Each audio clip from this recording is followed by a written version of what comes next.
Hello friends, welcome to our channel Hebron Academy. BTech civil എഞ്ചിനീയറിലെ DSSലെ ഒരു design ക്വസ്റ്റ്യനാണ് നമ്മളിന്ന് ചെയ്യാൻ പോകുന്നത്.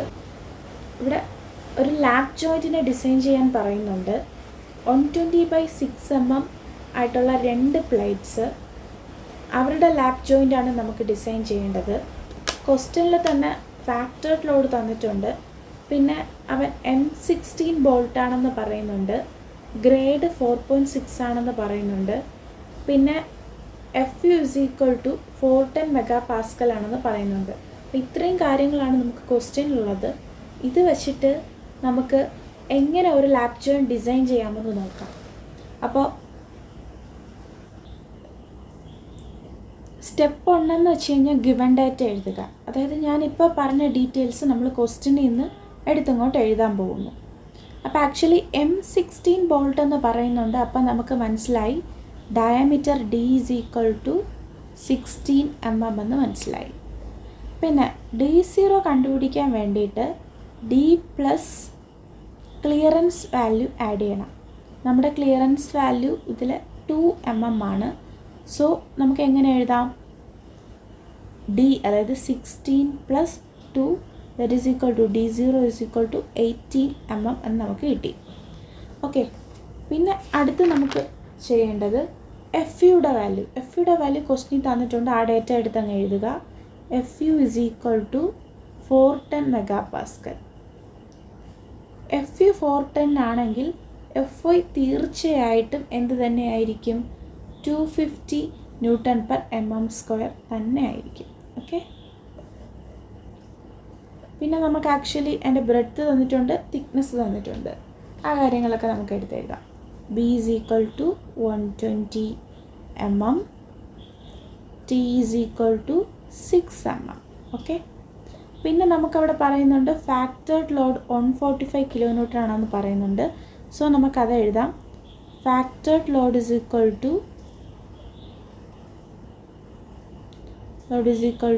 145 kN ആണെന്ന് നമുക്ക് എടുത്തെഴുതാം. ഓക്കെ, പിന്നെ സ്റ്റീലിൻ്റെ ഗ്രേഡ് എന്ന് പറയുന്നുണ്ട് 4.6 എന്ന് പറയുന്നുണ്ട്. അപ്പോൾ ഈ സ്റ്റീൽ ഗ്രേഡ് 4.6ന് നമുക്ക് ഇങ്ങനെ എഴുതാം, 4 + 0.6 എന്ന് എഴുതാം. അവിടെ നിന്ന് നമുക്ക് FUB കണ്ടുപിടിക്കാം. എങ്ങനെയാണെന്ന് വെച്ച് കഴിഞ്ഞാൽ ഈ 4 × 100 ചെയ്യുമ്പോഴത്തേക്ക് നമുക്ക് FUB കിട്ടി.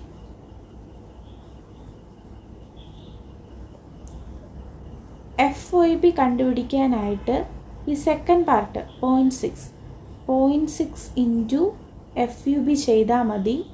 FUB നമ്മൾ കണ്ടുപിടിച്ച് വെച്ചിട്ടുണ്ട് 400 എന്ന്. സോ 0.6 × 400 ചെയ്യുമ്പോഴത്തേക്ക് നമുക്ക് ആൻസർ കിട്ടി. അതായത് 240 Nm/mm² ആണ് കിട്ടുന്നത്. അങ്ങനെ നമുക്ക് FYBയും കിട്ടി. അപ്പോൾ ഇത്രയും കാര്യങ്ങളാണ് ആക്ച്വലി നമുക്ക് ഗിവൺ ഡേറ്റയായിട്ട് ക്വസ്റ്റ്യനിൽ നിന്ന് എടുത്തെഴുതാനുള്ളത്. അപ്പോൾ അതോടെ സ്റ്റെപ്പ് 1 കംപ്ലീറ്റ് ആയി. അടുത്ത് നമുക്ക് സ്റ്റെപ്പ് 2 പോകാം. സ്റ്റെപ്പ് 2 നമ്മൾ പിച്ചും എഡ്ജ് ഡിസ്റ്റൻസും ആണ് കണ്ടുപിടിക്കാൻ പോകുന്നത്. അതിന് നമ്മൾ IS കോഡ് 800-2007 എടുക്കുക. അതിൽ പേജ് നമ്പർ 73, ക്ലോസ് നമ്പർ 10.2.2 എടുക്കുക. അതിൽ പറയുന്നുണ്ട് മിനിമം പിച്ച് എന്ന് പറയുന്നത് 2.5 times the D ആണെന്ന് പറയുന്നുണ്ട്. അതായത് 2.5 × ഡയമീറ്റർ നമുക്കറിയാം 16 ആണെന്നറിയാം. അത് ചെയ്യുമ്പോഴത്തേക്ക് നമുക്ക് മിനിമം പിച്ച് കിട്ടും, അതായത് 40 mm എന്ന് കിട്ടും.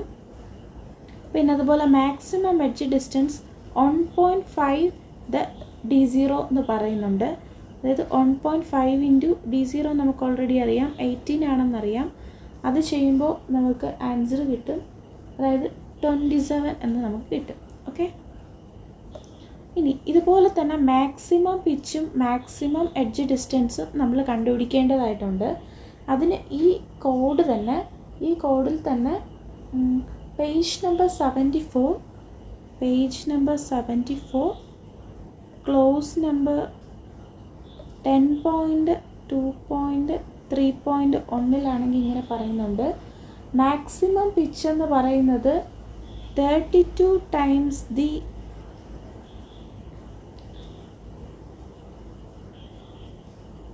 ടി എന്ന് പറയുന്നുണ്ട്. അപ്പോൾ നമുക്കറിയാം 32 ടൈംസ് ദ ടി എന്നാണ് പറയുന്നത്. 32 തിക്നെസ് ഓൾറെഡി നമുക്ക് ക്വസ്റ്റ്യനിൽ നേരത്തെ അറിയാം, 6 ആണെന്ന് നമുക്കറിയാം. 192 ഓർ 300 എന്ന് കോഡിൽ പറയുന്നുണ്ട്, 300 mm എന്ന്. ആക്ച്വലി ഇതിൽ ചെറിയ വാല്യൂ ആണ് നമ്മൾ എടുക്കേണ്ടത്. സോ നമ്മൾ 192 mm എന്ന് നമ്മൾ എഴുതും. ഇനി നമ്മൾ എപ്പോഴും അസ്യൂം ചെയ്യുമ്പോഴത്തേക്ക് മിനിമം പിച്ചിൻ്റെ മാക്സിമം പിച്ചിൻ്റെ ഇടയിലുള്ള ഒരു വാല്യൂ ആണ് എടുക്കുന്നത്. സോ ഞാനിവിടെ അസ്യൂം ചെയ്യുന്നത് പിച്ച് ഈസ് ഈക്വൽ ടു ആ കുഞ്ഞ് വാല്യൂ തന്നെയാണ്, 40 mm തന്നെയാണ് എടുക്കുന്നത്. അതുപോലെ edge distance e is equal to 27 mm, അത്രയും ഞാൻ അസ്യൂം ചെയ്ത് വെച്ചു. ഇതോടെ സ്റ്റെപ്പ് 2 കംപ്ലീറ്റ് ആയി. നെക്സ്റ്റ് ഇനി സ്റ്റെപ്പ് 3. ഗൈസ്, സ്റ്റെപ്പ് 3 എന്ന് പറയുന്നത് നമുക്ക് ആ ബോൾട്ടിൻ്റെ ഷിയർ സ്ട്രെങ്ത് കണ്ടുപിടിക്കണം. അതിന് നമ്മുടെ IS code page number 75 clause number 10.3.3 നമ്മളെടുത്തു. അവിടെ ഒരു ഫോർമുലയുണ്ട്, VDSB is equal to VNSB by gamma MB എന്നൊരു ഫോർമുലയുണ്ട്. ആ ഫോർമുലയിൻ്റെ തൊട്ട് താഴെ തന്നെ VNSB കണ്ടുപിടിക്കാനായിട്ട് അവർ പറയുന്നുണ്ട്. FUB by √3 NN ANB plus NS ASB. Actually ഇവിടെ NS എന്ന് പറയുന്നത് 0 ആണ്. അതായത് ഷിയർ പ്ലെയിൻസ് വിത്തൗട്ട് ത്രെഡ്സിൽ കൂടെ കടന്നു പോകുന്ന ഷിയർ പ്ലെയിൻസ് ആക്ച്വലി ഇവിടെ 0 ആണ്. സോ ഈ ടേം അത്രയും അങ്ങ് 0 ആയിട്ട് പോവും. ഓക്കെ, അപ്പോൾ നമുക്ക് ബാക്കി ചെയ്യാം. FUB നമ്മൾ ഫസ്റ്റ് കണ്ടുപിടിച്ച് വെച്ചിട്ടുണ്ടായിരുന്നു 400 എന്ന്. So 400 by √3. NN ആക്ച്വലി ഇവിടെ 1 ആണ്, ഒരു പ്ലെയിനാണ് ഉള്ളത്. സോ 1 ഇൻറ്റു ANB കണ്ടുപിടിക്കാൻ ഒരു ഫോർമുല ഉണ്ട്, അതായത് 0.78 times the area. So 0.78 into 5/4 into 16 square. Okay, ഇപ്പോൾ 1 ഇൻറ്റു 0.78 ഇൻറ്റു 5/4 ഇൻറ്റു 16 സ്ക്വയർ, ഇത്രയും ചെയ്താൽ മതി. ബാക്കി മറ്റേ ഒരു ടേം 0 ആയിട്ട് പോയി. സോ അത് നമ്മൾ മൈൻഡ് ചെയ്യേണ്ട. അങ്ങനെ ചെയ്യുമ്പോഴത്തേക്ക് നമുക്ക് VNSBയുടെ വാല്യൂ 36.17 kN എന്ന് നമുക്ക് കിട്ടും. ഓക്കെ,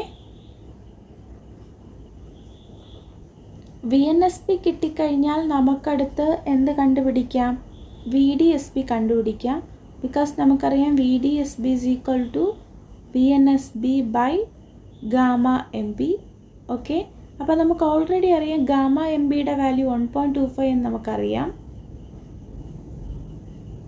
ഓക്കെ, ദെൻ VNSBയുടെ വാല്യൂ കണ്ടുപിടിച്ചിട്ടുണ്ട് 36.17 ഡിവൈഡഡ് ബൈ 1.25. ദെൻ അങ്ങനെ ചെയ്യുമ്പോഴത്തേക്ക് നമുക്കൊരു വാല്യൂ കിട്ടും 28.97 kN എന്ന് നമുക്ക് കിട്ടും. ഓക്കെ, ദെൻ അടുത്ത സ്റ്റെപ്പാണ്. ഇതോടെ നമുക്ക് ഷിയർ സ്ട്രെങ്ത് ഓഫ് ബോൾട്ട് കിട്ടിക്കഴിഞ്ഞു. അടുത്ത് നമുക്ക് സ്റ്റെപ്പ് 4. അപ്പോൾ സ്റ്റെപ്പ് 4 എന്ന് പറയുന്നത് ബോൾട്ടിൻ്റെ ബിയറിംഗ് കപ്പാസിറ്റി കണ്ടുപിടിക്കുക എന്നതാണ്. അത് നമുക്ക് കോഡിൽ തന്നെ പേജ് നമ്പർ 75 ക്ലോസ് നമ്പർ 10.3.4 തന്നെ ഉണ്ട്. അവിടെ പറയുന്നുണ്ട് VDPB is equal to VNPB by gamma MB. നമ്മൾ നേരത്തെ ചെയ്തതിനെ പോലെ ഒരു ഫോർമുല.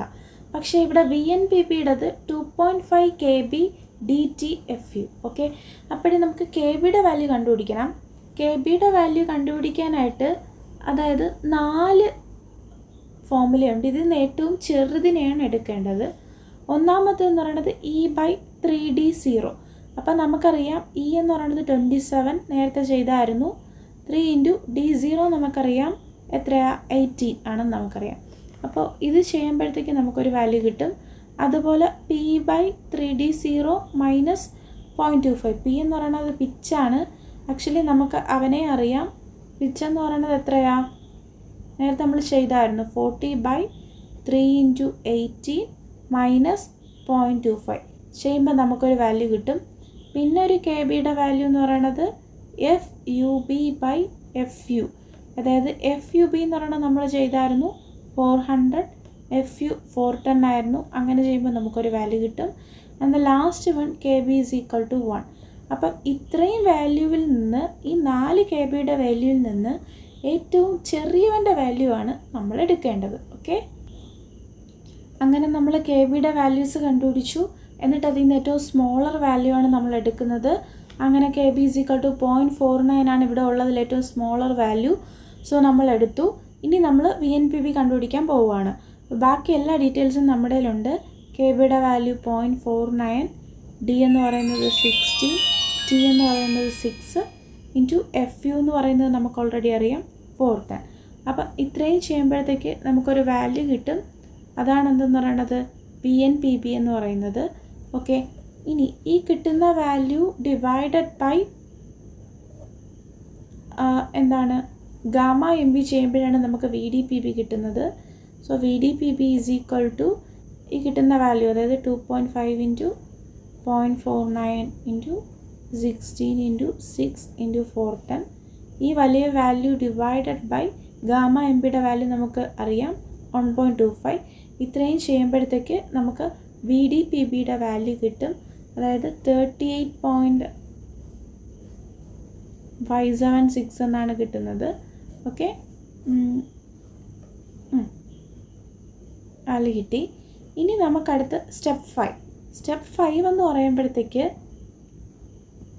ബോൾട്ട് വാല്യൂസാണ് കണ്ടുപിടിക്കേണ്ടത്. അപ്പോൾ ആക്ച്വലി നമ്മുടെ കയ്യിൽ 2 വാല്യൂസ് ഉണ്ട്. ഒരു വി ഡി പി ബി ഉണ്ട്, അതുപോലെ നമ്മൾ നേരത്തെ കണ്ടുപിടിച്ച വി ഡി എസ് ബി ഉണ്ട്. വി ഡി പി ബി ഉണ്ട്. ഇവരുടെ 2 പേരുടെ വാല്യൂ എടുത്ത് എഴുതണം. V D P B is equal to 38.576 and V D S B is equal to 28.97. Okay, അപ്പോൾ ആക്ച്വലി നമ്മൾ ഇതിൽ നിന്ന് ചെറിയ ആളെ എടുക്കും. ചെറിയ ആളാണ് അവിടുത്തെ ബോൾട്ട് വാല്യൂ എന്ന് പറയുന്നത്.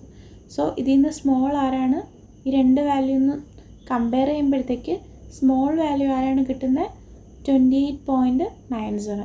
അവനായിരിക്കും ഇവിടുത്തെ എന്തെന്ന് പറയുന്നത് ബോൾട്ട് വാല്യൂ എന്ന് പറയുന്നത്. ഓക്കെ, ഇനി ആക്ച്വലി നമ്മൾ നേരത്തെ കണ്ടുപിടിച്ചായിരുന്നു ഫാക്ടേർഡ് ലോഡ്. ഓക്കെ, ആ factored load divided by bolt value ചെയ്യുമ്പോൾ നമുക്ക് നമ്പർ ഓഫ് ബോൾസ് കിട്ടും. സോ അതുകൂടെ കണ്ടുപിടിക്കാം. അത് അടുത്ത സ്റ്റെപ്പാണ്. സ്റ്റെപ്പ് 6 ആണ്. നമ്പർ ഓഫ് ബോൾസ് കണ്ടുപിടിക്കണം. അതിന് നമ്മുടെ ക്വസ്റ്റ്യനിൽ തന്നിട്ടുണ്ടായിരുന്നു ഫാക്ടേർഡ് ലോഡ് തന്നിട്ടുണ്ടായിരുന്നു. ആ factored load divided by bolt value ചെയ്യുമ്പോഴത്തേക്ക് നമുക്ക് എന്ത് കിട്ടും, നമ്പർ ഓഫ് ബോൾസ് കിട്ടും. ഫാക്ടേർഡ് ലോഡ് എത്രയായിരുന്നു, 145 ആയിരുന്നു. 145 ഡിവൈഡഡ് ബൈ 28.97 ചെയ്യുമ്പോഴത്തേക്ക് നമ്പർ ഓഫ് ബോൾസ് കിട്ടും. അപ്പോഴത്തേക്ക് ആക്ച്വലി 5.005 ആണ് വരുന്നത്. നമ്മൾ നിയറസ്റ്റ് ആയിട്ടുള്ള ഈവൻ നമ്പറിലോട്ട് റൗണ്ട് ചെയ്ത് എഴുതും. സോ അങ്ങനെ 6 ആയിട്ട് നമ്മൾ റൗണ്ട് ചെയ്ത് എഴുതും. ഓക്കെ, ഇനി അടുത്ത് സ്റ്റെപ്പ് 7. അങ്ങനെ നമ്മൾ 6 സ്റ്റെപ്പ് കണ്ടുപിടിച്ചു. ഇനി 7ാമത്തെ സ്റ്റെപ്പിലോട്ട് പോവുകയാണ്. Design strength of plate for റപ്ചറിൻ്റെ ഡിസൈൻ സ്ട്രെങ്ത് നമ്മൾ കണ്ടുപിടിക്കാൻ പോവുകയാണ്. അപ്പോൾ അതിന് വേണ്ടിയിട്ട് നമ്മുടെ കോഡിൽ പേജ് നമ്പർ 32 ക്ലാസ് നമ്പർ 6.3 എടുക്കുന്നു. അവിടെ ഒരു ഫോമുലയുണ്ട്. TDN is equal to 0.9 ANFU by gamma ml. Okay, ആ ഫോമുലയുടെ തൊട്ടപ്പുറത്ത് തന്നെ ANൻ്റെ ഒരു ഫോമുലയുണ്ട്, B minus ND0 into T. അവിടെ നിന്ന് നമ്മൾ AN കണ്ടുപിടിക്കും. ആക്ച്വലി നമുക്ക് നേരത്തെ തന്നെ അറിയാം B എന്ന് പറയുന്നത് 120 മൈനസ് N എന്ന് പറയുന്നത് ആക്ച്വലി നമുക്ക് 6 ബോൾട്ട് ഉണ്ട്. ഈ 6 ബോൾട്ടും ഇങ്ങനെയാണ് കൊടുക്കുന്നത് നമ്മൾ. ഓക്കെ, ഇതിൻ്റെ ഹാഫിൽ എത്ര എണ്ണം വരും, അതാണ് N. So N is equal to 3 എന്നാണ് വരുന്നത്. സോ അതിട്ട് കൊടുക്കണം. 3 ഇൻറ്റു 18 ഇൻറ്റു T നമുക്കറിയാം തിക്നെസ് എത്രയാണ് 6.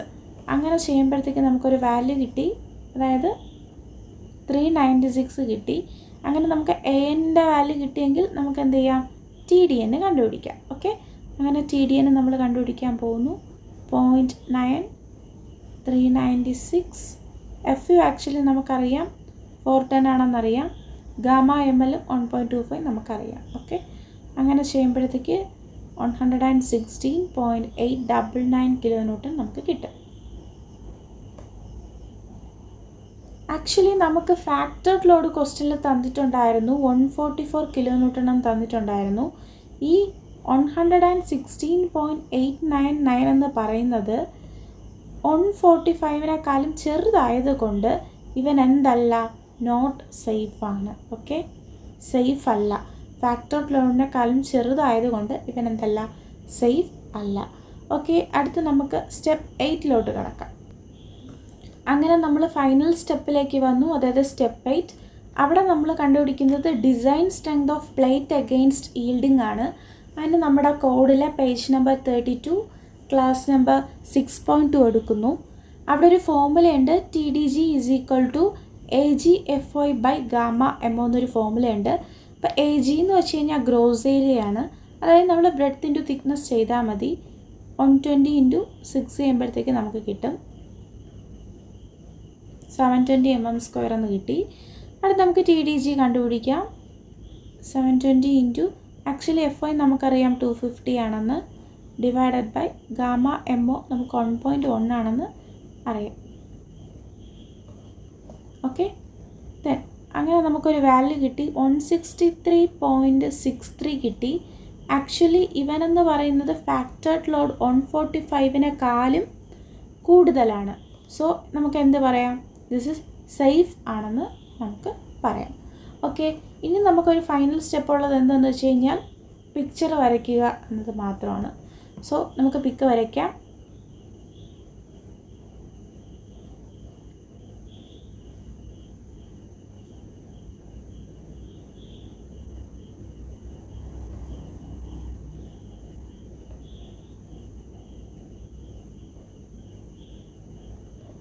ഓക്കെ, അഡ്ജസ്റ്റ് ചെയ്താണ് ഞാൻ വരയ്ക്കുന്നത്. ഓക്കെ, ദെൻ ബോൾട്ട് കൊടുക്കുന്നു. 2 ബോൾട്ടാണ് കൊടുക്കുന്നത്. 2 റോ ആയിട്ടായിരിക്കും കാണുന്നത്. ഓക്കെ, ദെൻ നമുക്ക് വേണ്ട തിക്നെസ് അറിയാം, എത്രയാണെന്നറിയാം. എത്രയാണ്? 6 mm.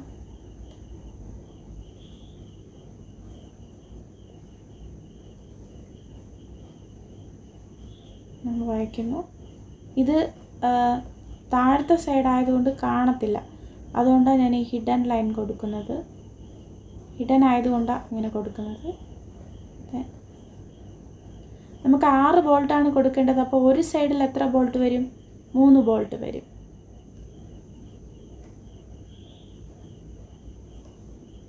ഓക്കെ, ഇനി ആക്ച്വലി പിച്ചും എഡ്ജ് ഡിസ്റ്റൻസും ഒക്കെ നമുക്കറിയാം, അതുകൂടെ ഒന്ന് മാർക്ക് ചെയ്യുക. പിച്ച് എന്ന് പറയുന്നത് എത്രയായിരുന്നു? 40 mm ആയിരുന്നു. എഡ്ജ് ഡിസ്റ്റൻസ് എത്രയായിരുന്നു? 27 mm ആയിരുന്നു. പിന്നെ ബ്രെഡ്ത്ത് കൂടെ നമുക്കറിയാം, എത്രയാണ്? 120 mm. ഇതൊക്കെ ക്വസ്റ്റ്യനിലുള്ള ഡേറ്റാസ് നമ്മളങ്ങനെ മാർക്ക് ചെയ്തിട്ടുണ്ട്, പിക്ചർ വരച്ചിട്ടുണ്ട്. ഇതോടെ ഡിസൈൻ കംപ്ലീറ്റ് ആയി. And thank you.